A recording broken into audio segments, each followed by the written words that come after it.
रंगदेवता आणि रसिक प्रेक्षकांना विनम्र अभिवादन करून SVPT सरस्वती विद्यालय राबोडी ठाणे आपल्यासमोर सहर्ष सादर करत आहे एकांकिका प्लास्टिकम मा योजयेत पर्यावरणम च संरक्षेत. लेखन दिग्दर्शन सोनाली नाफडे. पात्र परिचय सोहम आयुष गायकवाड, भूत राहुल पेनकर, आई सृष्टी कुलकर्णी, बाबा अनय पाटील, आजी विदिशा यादव, आजोबा पियुष भोसले, मॅडम प्रांजल दुधाणे, विद्यार्थी वेद धापटे, श्रेयस थोरात, हर्षाली नागोडणेकर, श्रिया लोखंडे, सोहम सांगवीकर, अनुष्का घोडेकर, शर्व जोशी, ज्योतिषी श्रेयस मसूरकर. SVPT सरस्वती विद्यालय आपणासमोर सहर्ष सादर करत आहे प्लास्टिकम मा योजयेत पर्यावरणम च संरक्षेत.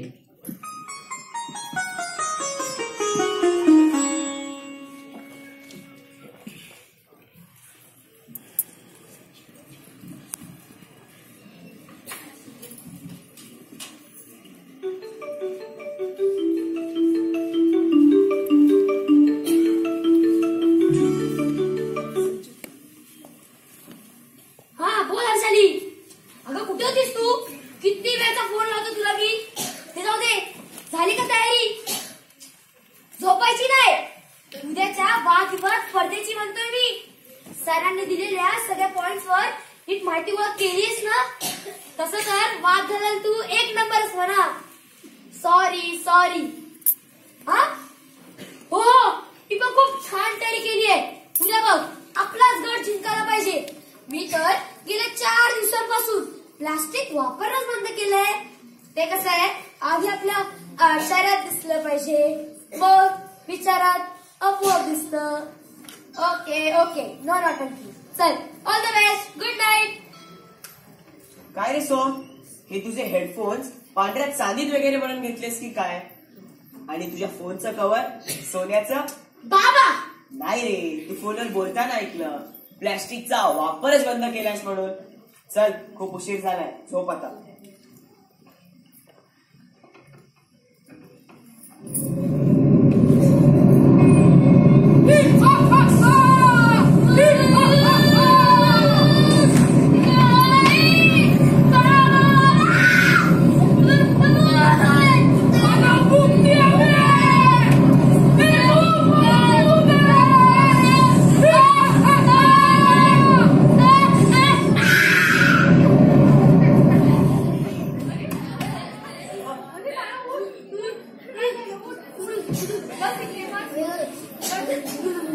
आम्ही आलोय ना, घाबरू नको. शांत हो.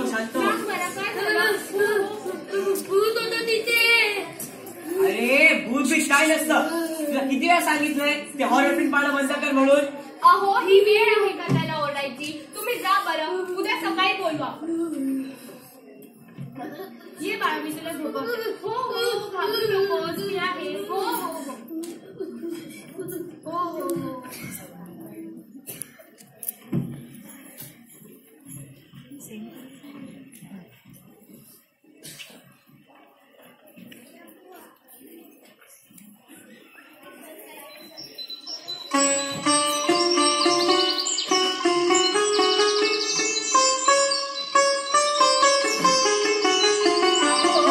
झाला की नाही तुमचा प्राणायाम?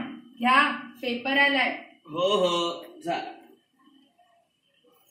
दे बरं. आई, आज लवकर निघायचंय मला ऑफिसला. हो, म्हणाली सीमा मला, म्हणूनच खाली भाजी आणायला गेली आहे ती. अरे बघितलं, भाजीची पिशवी तर इथेच आहे. किती वेळा सांगितलं आपली कापडी पिशवी घेऊन जावी, पण नाही, त्यांच्या फॅशन मध्ये बसत नाही ना ते. अगं आई, देतो तो भाजीवाला पिशवी. सगळे द्यायला लागले परत प्लास्टिकच्या पिशव्या. ही सरकारची बंदी म्हणजे 4-8 दिवसांची नुसती नाटकं. अरे उठसुट्ट्या सरकारला नावं ठेवायची. एकट्या सरकारने काय ठेका घेतला आहे सुधारण्याचा? निर्णय घेतला, पण त्याच्यावर अंमलबजावणी आपणच करायला नको का? हो, या आपल्या सुनबाई सारख्या त्या भाजीवाल्याच्या मागे लागतात. क्या भैया, थैली नाही बोलते हो. अहो सुनबाई, मी काय घाबरते की काय तिला? अरे शेखर, काल रात्री सोहमची काय गडबड सुरू होती? काही नाही बाबा, परत भूत पडून घाबरून उठला होता. हल्ली हे वारंवार व्हायला लागलंय. हा, मी काय म्हणते, आपल्या जोशी गुरुजींकडे नेऊन आणावं त्याला. स्वामी समर्था, तूच काय ते नीट कर रे बाबा. अगं तुला सांगायचंच राहिलं, काल श्याम्या भेटला होता बागेत. तो म्हणाला जोशी गुरुजी कोकणात गेले त्यांच्या गावी, म्हणून फोनही नॉट रिचेबल येतोय. बरं झालं. कसे जोगी तिथे घेऊन बसलात? काही नाही, हॉरर फिल्म पाहतो आणि घाबरतो, दुसरं काय? मी काय सांगितलं की पटणार आहे का तुला? सीमा म्हणाली असतीस तर लगेच गेला असता. मग अरे सोहम आहे कुठे सकाळपासून? आज बसला स्टडी रूम मध्ये. आज जी वादविवाद स्पर्धा आहे ना, तयारी करतोय. तो बघा आलाच. आजोबा, आशीर्वाद द्या. यशस्वी भव. जी, आशीर्वाद द्या. यशस्वी भव. Soham, all the best. Thank you. Bye. Bye.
पर्यावरण दक्षता मंचाचे अध्यक्ष श्री मसुरकर साहेब, मी त्यांचे स्वागत करते. चला तर मुलांनो, रेडी का? हो. आपल्या वादविवाद स्पर्धेला सुरुवात करूया. तर अ गट बोलणार आहे प्लास्टिक एक शाप आणि ब गट बोलणार आहे प्लास्टिक एक वरदान या विषयावर. खरं तर मुलांनो, प्लास्टिकचा जेव्हा शोध लागला तेव्हा टिकाऊपणा ही त्याची जमेची बाजू होती. परंतु आता तोच टिकाऊपणा म्हणजे त्याचे विघटन न होणं हे जणू काही शापच वाटू लागलंय. त्याचे दुष्परिणाम आपल्याला सर्वांनाच दिसत आहेत, हो की नाही? हो. 26 जुलै 2005 पासून या बाबतीत आपण जरा जास्त जागरूक झालोय. ठीक आहे, आज मी काही जास्त बोलत नाही, आज फक्त तुम्ही बोलायचंय. तर दोन्ही गटांना खूप खूप शुभेच्छा. थँक्यू. अ गट पहिला मुद्दा. प्लास्टिक हे त्याच्या निर्मिती प्रक्रियेपासूनच प्रदूषणाला सुरुवात करते आणि त्याचे विघटनही होत नाही. ते जाळल्यावर त्याच्यातून घातक वायू बाहेर पडतात, ज्याच्यामुळे कॅन्सर सारख्या रोगांचा धोका आहे. आणि प्लास्टिक हे शाप आहे. मी तर म्हणतो प्लास्टिक हे आपल्यासाठी वरदानच आहे. आपल्याला हवी ती वस्तू कमी किमतीत हव्या त्या आकारात सहज उपलब्ध होते. पूर्वीच्या काळी इंजेक्शनच्या सिरिंज काचेच्या असायच्या, त्यांची किंमत 700 रुपये इतकी होती. पण आता प्लास्टिकचे यूज अँड थ्रो सिरिंज आले, त्यांची किंमत फक्त 7 रुपये. सर्वसामान्यांच्या आवाक्याची किंमत.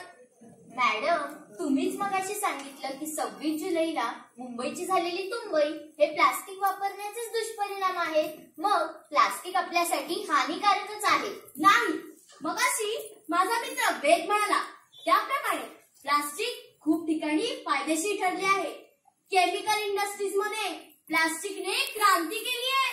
पूर्वी तिथे मेटलचे टँक बनवले जायचे ज्यांचा 40 पट जास्त खर्च यायचा. शिवाय ते काही वर्षात गंजून खराबही व्हायचे. पण आता प्लास्टिकचे टँक ते वर्षानुवर्ष टिकणारे 40 पट स्वस्तात उपलब्ध झाले आहेत. म्हणून प्लास्टिक आपल्यासाठी वरदान आहे. शांत बसा. जास्त कोणी गोंधळ घातला ना सर्वांचे मायनस मार्क करी. अगट तुमचा मुद्दा. मला सांगा, आपण सगळे शिळे अन्न पदार्थ कशात बांधून फेकतो? मी सांगते. आपण सगळे शिळे अन्न पदार्थ प्लास्टिकच्या पिशवीत बांधून फेकतो. ते कुठेतरी कचऱ्याच्या ढिगांवर जाऊन पडतात. तिथे अन्नाच्या शोधात कुत्री, मांजरी आणि गायगुरे येतात. ते अन्नासकट ते प्लास्टिकही त्यांच्या पोटात जातात. असं खूप सारं प्लास्टिक त्यांच्या पोटात गेल्यामुळे त्यांचा मृत्यूही होतो. अशा मृतजीवांच्या पोटात चक्क 10 किलोचे प्लास्टिकचे गोळे सापडले. म्हणून प्लास्टिक हे शापच आहे. मला असं वाटतं या मुद्द्यात दोष प्लास्टिकचा नाही, आपल्या माणसांचा आहे. प्लास्टिकची विल्हेवाट योग्य प्रकारे लावली तर ते कार्बोहायड्रेट ठरत नाही. प्लास्टिकच्या भांड्यात ठेवलेले गरम पदार्थ जर आपण खाल्ले तर त्या प्लास्टिक मधले काही मॉलिक्युल्स आपल्या खाण्यात मिसळतात. किंवा आजकाल असंही ऐकायला मिळतंय की मायक्रोवेव्ह मध्ये प्लास्टिकच्या भांड्यात अन्न गरम करू नये, ते घातक असते. सरसकट सर्वच प्लास्टिक वाईट असं म्हणता येणार नाही. पाण्याच्या सिलिकॉन बॉटल आपण विकत घेतो. ती सील काढून त्यातले पाणी पिण्यापर्यंत ती सुरक्षित असते. पण त्या बॉटलचा वापर आपण पुन्हा पुन्हा केला तर ते सुरक्षित नाही. म्हणून मुद्दा आमचा हाच आहे. प्लास्टिक वाईट नाही, आपण त्याचा चुकीचा वापर करतो. मला एक उदाहरण देशील का रे की प्लास्टिकचा पुनर्वापर चांगल्या पद्धतीने कसा करायचा? हो नक्कीच. बँगलोरमध्ये काही किलोमीटरचा रस्ता बनवण्यासाठी 4च्या बरोबरीने प्लास्टिकचा सुद्धा वापर केला. Very good. खरंच बरं वाटलं मला. तुम्ही सगळे खूप छान तयारी करून आला होता. परंतु आता यातून निष्कर्ष काय काढायचा? तर सरसकट आपण सगळ्या प्लास्टिकला बंदी घालू शकत नाही. परंतु जिथे जिथे शक्य आहे तिथे प्लास्टिकचा वापर टाळलाच पाहिजे. म्हणजे काय? 50 मायक्रॉनपेक्षा पातळ पिशव्या वापरायच्या नाही. प्लास्टिकचे ग्लास, कप किंवा प्लेट्स यांचा वापर टाळलाच पाहिजे. म्हणजे madam, we can't say NO, no to plastic. We should say KNOW, no plastic. Correct. म्हणजे प्लास्टिक वापरावं कसं, कुठे आणि त्याची विल्हेवाट करायची कशी हे शिकलंच पाहिजे. शिवाय प्लास्टिकला नव्हे बायोडिग्रेडेबल पर्याय पण शोधलाच पाहिजे. मॅडम, आपण सायन्स प्रोजेक्टला हाच टॉपिक घेतलाय ना? हो, आपण कॉर्नफ्लॉवर, पाणी आणि तेल या गोष्टींपासून प्लास्टिक तयार करणार आहोत ज्याचं सहज विघटन होऊ शकेल. मॅडम, तुम्हाला प्रिन्सिपल मॅडमने बोलवले आहे. थांबा हा, मी आले. मॅडम, रिझल्ट बोर्ड दिसला. इथं चीटिंग आहे. मला तरी वाटतं मॅडमच कन्फ्यूज आहे. अरे, माझी बुक कुठे गेली?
सोहमच्या बड्डेसाठी मार्केटमधून काय काय आणायचं ते लिहिलंय मी. हा, हे बरं केलंस. म्हणजे लिहिलं की कसं, काय राहिलंय की नाही ते कळतं. हा, हे ठीक आहे. अगं, पण तू एवढ्या प्लॅस्टिकच्या प्लेट्स, ग्लासेस आणि कप्स कशाला लिहिले आहेत? अहो, मंदा सुट्टीवर आहे ना उद्या, मग घासत कोण बसणार ती भांडी? त्यापेक्षा हे बरं. ठीक आहे, बरं तर बरं.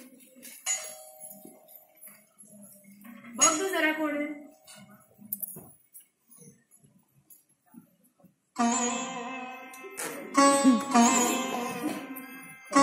नमस्कार नमस्कार. काय आज येऊ का? कोण आपण? मी तुम्हाला ओळखलं नाही. अहो असे समजा तुमच्या घरातली समस्या सोडवण्यासाठी प्रत्यक्ष परमेश्वरानं पाठवलंय मला. समस्या? तुम्हाला कसं माहिती? तुमचा नातू सोहम त्याला स्वप्नात भूत दिसतंय बरोबर? हो हो हो अगदी बरोबर. या या आत या बसा. पण तुम्हाला काय माहिती? ते महत्वाचं नाही हो. पटकन पत्रिका आणा बरं त्याची. बरं बरं आणते. तेच तुला सांगत होता. कोण आहे ते? अहो ज्योतिषी आहेत, सोहमची पत्रिका बघायला आले. नमस्कार. नमस्कार नमस्कार. ही घ्या.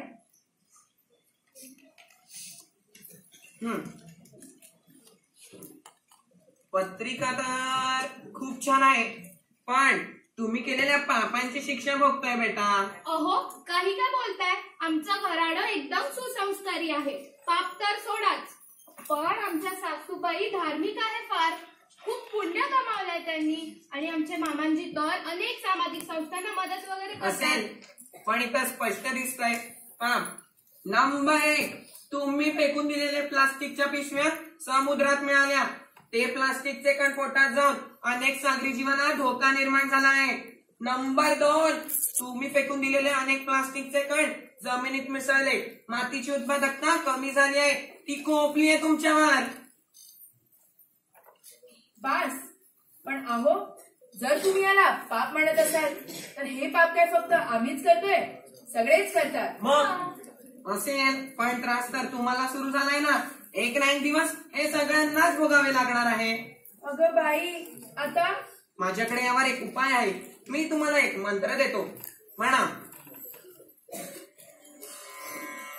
हात जोडा.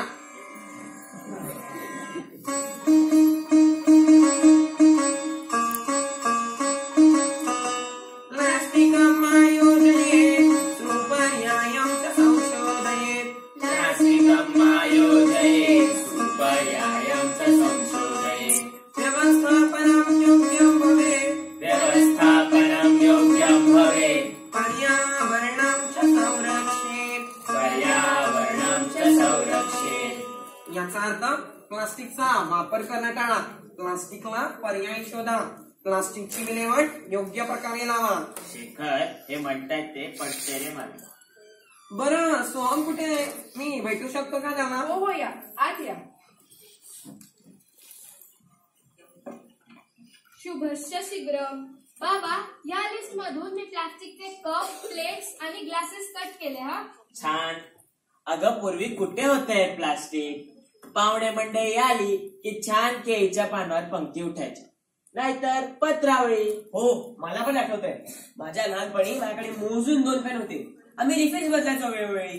आणि आता सोहमकडे 50 पेन असतील यूज अँड थ्रो. शेखर वरती माळ्यावर टाकलेली माझी तांब्या पितळांची भांडी काढ. शेवटी जुनं ते सोनं. आयडिया. आई ह्या वर्षी हळदी कुंकवाला आपण सगळ्यांना तुम्ही शिवलेल्या छान कापडी पिशव्या देऊया का? हो हो शिवेन की मी. काय मग कसे पळवून लावले पण प्लास्टिकच्या भूताला? प्लास्टिकचं भूत? हो प्लास्टिकचं भूत. सांगतो पण त्याआधी मी तुम्हा सर्वांची माफी मागतो. मी कोणी ज्योतिषी वगैरे नाही. मी आहे पर्यावरण दक्षता मंचाचा अध्यक्ष. त्या दिवशी सोहमच्या शाळेत वादविवाद स्पर्धा झाली. त्यावेळी मी तिथे होतो. तिथे घडलेल्या त्या भूताच्या प्रसंगावरून मी सोहमची अधिक चौकशी केली आणि सायकोलॉजीचा स्टुडंट असल्यामुळे या प्रकरणात अधिक रस दाखवला. पण ते भूत प्रकरण? खरं तर ते सोहमच्या मनाचे भास होते.